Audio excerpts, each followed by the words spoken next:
For over 2,000 years, horses have worn iron horseshoes, and you could say it's all well and good, but that's not actually how things really are. It's just what we're used to seeing and hearing. We have massive hoof and leg damage, and I think it is, to a large extent, due to horseshoes.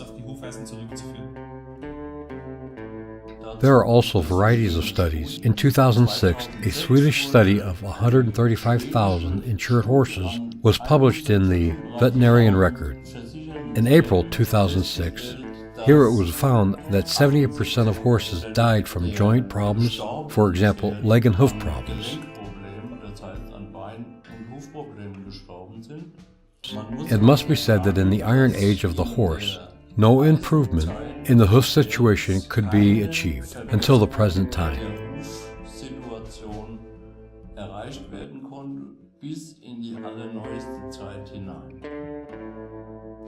I made a self-experiment and screwed an iron rim on my sneakers and tried to walk with it. I was medically accompanied, and the first few steps when running were not so bad. As soon as I moved with it for a longer time, the ligaments started to hurt so much that I realized how traumatic it is or must be for the horses.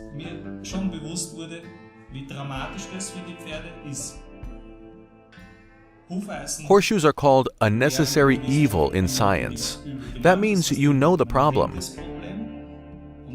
The main disadvantage of the horseshoe is, for me, that it is rigid and that it does not allow the hoof these vertical movements, which the hoof can perform and which show a joint-like behavior.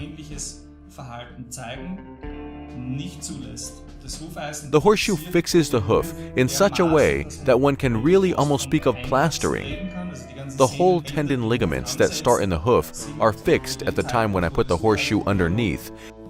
It really is like a plastering, and if you take the horseshoes down, the horses can't run anymore. Sometimes they can't stand on the hooves when you take the horseshoe off, and it's best to put the new horseshoe on them.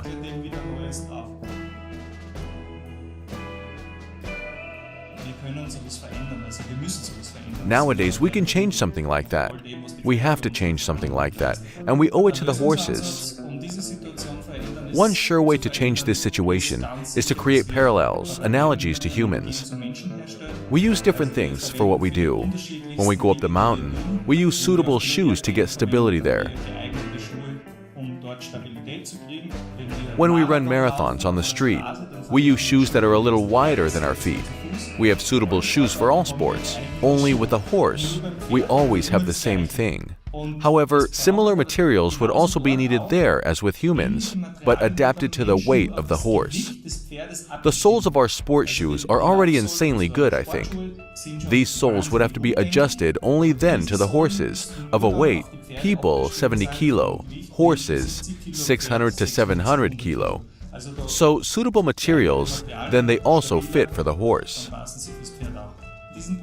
We have to face this problem. We have now 2018 and 2,000 years of horseshoes behind us, and it is time to react with modern materials because the horses deserve it.